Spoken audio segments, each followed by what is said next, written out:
আসসালামু আলাইকুম। এটা লাইফ ইন্স্যুরেন্স সেক্টরের একটা স্টক, পপুলার লাইফ। তো এটার আমরা আজকে ভ্যালুয়েশনটা দেখব, পাশাপাশি টেকনিক্যাল অ্যানালাইসিসটা দেখব। ইতিমধ্যে আপনারা দেখতে পাচ্ছেন আমরা কিন্তু প্রাইসটাকে ব্রেকডাউন করে নিচ্ছি, অর্থাৎ চার্টটাকে ব্রেকডাউন করে দেখতেছি তার প্রাইস অ্যাকশনটা অ্যানালাইসিস করার জন্য। তো এটা মান্থলি চার্ট, জাস্ট আপকামিং টাইমে প্রাইস কীভাবে রিয়্যাক্ট করতে পারে আমরা সেটা দেখানোর চেষ্টা করতেছি।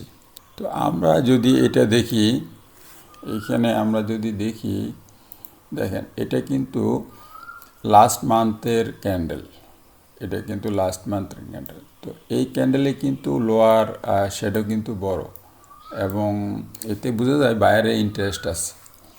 আর আমি যদি এখান থেকে আসি, দেখেন এইটা ছিল আমার সর্বশেষ বেয়ারিশ ক্যান্ডেল।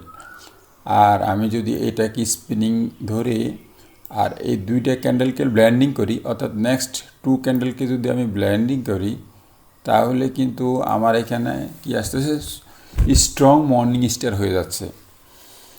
তো আমি তাহলে ধরে নিচ্ছি এইটা আমার মর্নিং স্টারের ব্রেকআউট লেভেল, এবং সেটা সাকসেসফুলি ব্রেকআউট হয়েছে, এবং এইটা রিটেসমেন্ট। আমরা সবসময় বলে থাকি স্ট্রং মর্নিং স্টারে যদি একটা রিটেসমেন্ট থাকে, in that case price action অনেক স্ট্রং হয়। আমরা এটা বিভিন্ন সময় দেখছি, ফরেক্সে তো দেখি। তো এইটা আমার রিটেসমেন্ট ক্যান্ডেল ছিল, এবং আমার সবচেয়ে আমি এটা এই জায়গায় মজা পাই যখন লোয়ার উইকটা অনেক বড় হয়। তো এটা লোয়ার উইক কিন্তু সেরকম বড়। তো এইখানে দেখেন এটা হ্যামার হয়েছে, এটা খুব সুন্দর একটা হ্যামার হয়েছে। তার পরিপ্রেক্ষিতে আপনি দেখেন এই যে এই হ্যামারের পরে, অর্থাৎ এটা রিটেসমেন্ট ক্যান্ডেল, এটার পরে এখানে মর্নিং স্টার, কিন্তু পরবর্তী দেখেন পরবর্তী ক্যান্ডেল একটা বড় ক্যান্ডেল হয়েছে, এবং সেটা বুলিশ ক্যান্ডেল, এবং লোয়ার শ্যাডো কিন্তু বড়। লোয়ার শ্যাডো বড় মানে কি, বায়ার স্ট্রং। সেলার এই পর্যন্ত ডাউন করেছিল, অর্থাৎ এই পর্যন্ত সেলার ডাউন করছে, কিন্তু সেলার প্রাইসটা এই লেভেলে ধরে রাখতে পারে না। বায়ার কী করছে, এই লেভেলে নিয়ে আসছে।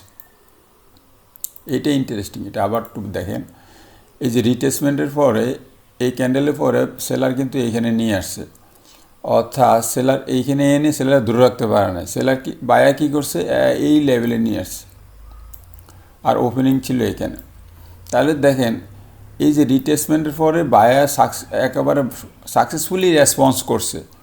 তার মানে কি, আমরা এখানে বায়ারের স্ট্রেংথ আমরা ধরে রেখেছি। আর যেহেতু এটা আমি এটা জুম করে দেখাচ্ছি, এই লেভেলটা কিন্তু সেলারের পয়েন্ট অফ ইন্টারেস্ট এরিয়া, অর্থাৎ সেলারের সাপ্লাই জোন। এটা সাপ্লাই জোনে কিন্তু বায়ার এখানে শক্তি দেখাচ্ছে।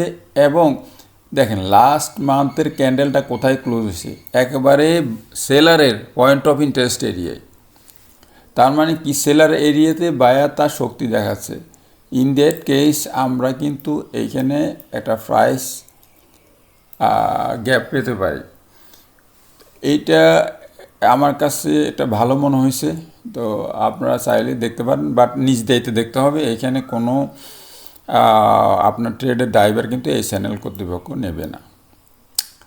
এর তারপরে আসেন যদি আমরা এইটা দেখি, এই যে এইখানে দেখেন যারা টেকনিক্যাল অ্যানালাইসিস বুঝতে চান, এই টুর দেখেন এটা কী হয়েছে, শুটিং স্টার।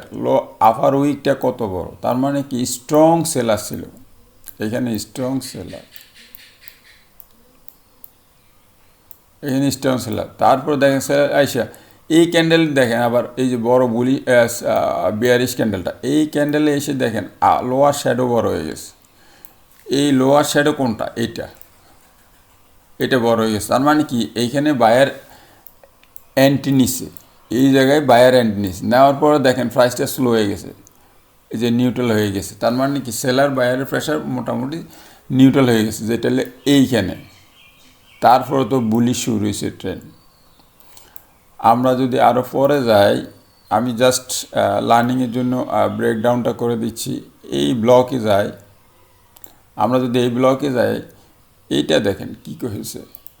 এইখানে দেখেন এইখানে এই যে সেলার শুরু হয়েছে, তারপরে এই গ্রিন এই রেড ক্যান্ডেলে বায়ার আসছিল। বায়ার আসার পরে এইখানে কিন্তু বায়ার রেসপন্স করছে, করে এইখানে দেখেন একটা হ্যামারের মতো তৈরি করছে, যেটা লোয়ার উইক ছিল অনেক বড়। লোয়ার উইক মিন করে এখানে বায়ারের ইন্টারেস্ট আছে। কিন্তু নেক্সট ক্যান্ডেল এই যে এই ক্যান্ডেলটা কিন্তু কনফার্ম করে দিছে নো, এখানে সেলার স্ট্রং, যেহেতু বায়াস ছিল সেলের দিকে, এখানে বায়াস ছিল সেলের দিকে, সেলার স্ট্রং এবং ট্রেনটা কন্টিনিউ পর্যন্ত আসছে। তারপরে এখানে আবার বায়ার আসছিল, আসার পর দেখেন আপার শেয়ার দিয়ে রেড ক্যান্ডেল তৈরি হয়েছে। তার মানে বায়াসটা আবার এই যে লং টার্ম ফ্রেমের যে বায়াস ছিল এটা কিন্তু ডাউন সাইড কন্টিনিউ করে গেছে। তো আমরা এই ব্লকটা দেখে ফেললাম। তারপরে আসেন আমরা এই ব্লকটা দেখি। এই ব্লকে কি হচ্ছে দেখেন, এই ব্লকে এখান থেকে সেলারের তার রেসপন্স করা শুরু করছে, তারপরে সেল কন্টিনিউ করছে, এইখানে আবার বায়ার আসছে, আসার পরে দেখেন এইখানে আবার ইনভার্টার একটা হ্যামার তৈরি করছে। তার মানে কি আবার ওইটা বড় স্টিল, তার মানে কি এই যে এখানে বায়াসটা সেলের দিকে কিন্তু এই হ্যামারটাও ওই বায়াসের দিকে, তার মানে সেল কন্টিনিউ করে এখানে চলে আসছে। তারপরে আমরা যদি আরও পরে যাই তো টেকনিক্যাল সাইটে আর নাই, আমি এখন ফান্ডামেন্টাল কিছু জিনিস দেখাচ্ছি। আমরা যদি দেখি এইখানে আমাদের লাইফ ইন্স্যুরেন্স আমি 10টার মতো নিয়ে আসছি। তো 10টার মধ্যে আমি গ্রস মার্জিনটা আপনি দেখেন, প্রথমে ডেল্টা লাইফের গ্রস মার্জিন আছে 43.6 এবং ন্যাশনাল লাইফের আছে 39.2 এবং প্রগতির আছে 27.3 এবং পপুলার লাইফে আছে 38.2 এবং রূপালী আছে 30 আর সন্ধানী আছে 24.4। আমি এটা যাচ্ছি না, আমি নেট মার্জিনে যাচ্ছি। নেট মার্জিনে ডেল্টা লাইফে আছে 33.8, তারপরে আসে ন্যাশনাল লাইফ, তারপরে আছে হলো প্রগতি লাইফ, তারপরে আছে পপুলার লাইফ। তার মানে আমি 14 নাম্বারটা নিয়ে কথা বলতেছি, আর বাকিগুলোর মার্জিন আরও কম, আমি এটা নিয়ে আসতেছি না। এখন আমি প্রাইস টু বুক ভ্যালু রেশিওটা দেখব। দেখেন এই ডেল্টা লাইফের প্রাইস কতখানি বাড়ছে, 6.6। তার মানে কি প্রাইস মানে মার্কেট প্রাইস বুক ভ্যালু থেকে 6 গুণ বেশি। ন্যাশনাল লাইফে দেখেন 6.8, তার মানে মার্কেট প্রাইস বুক ভ্যালু থেকে 6 গুণ বেশি। তারপর প্রগতি লাইফ দেখেন বুক ভ্যালু থেকে 14 গুণ বেশি, কিন্তু পপুলার লাইফ 1.1। দেখেন এইখানে সবগুলোই দেখেন সবগুলোই কিন্তু বুক ভ্যালু থেকে মার্কেট প্রাইস অনেক বেশি, একমাত্র যেটা পপুলার লাইফ আমি দেখতে পাচ্ছি বুক ভ্যালু থেকে অনেক কম। আর একটা আছে অবশ্য সন্ধানী ইন্স্যুরেন্স, এটার অবশ্য অন্য ইস্যু আছে, আমি পরে আসতেছি। আর ফ্রি ক্যাশ ফ্লো আমি আজকে পড়তেছি না, একটু সেন্সিটিভিটি আছে। আর ডেট টু ইকুইটি রেশিও আমি যেটা নিয়ে কথা বলবো সেটা 0। আর পি রেশিওটা এখানে দেওয়া আছে, অবশ্যই এটা ডিএসসি সাইটে অ্যাভেলেবেল আছে, সেজন্য এটা নিয়ে কথা বলতেছি না। তো আমি সব মিলে আমার কাছে 2টা ইন্স্যুরেন্স আমার কাছে আন্ডার ভ্যালুড মনে হয়েছে, সেই জন্য আসলে আমি পপুলার লাইফটাকে আরও অনেক ডাটা দেখা হয়েছে, সব কিছুর ভিত্তিতে আমি পপুলারটাকে আমার কাছে ভালো মনে হয়েছে।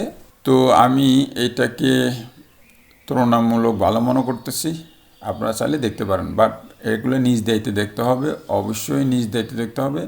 আপনার ট্রেডের ভুল ত্রুটি, আপনার ট্রেডের লাভ ক্ষতির জন্য এই চ্যানেল অথবা ফেস কর্তৃপক্ষ কোনোভাবেও দায়ভার নেবে না।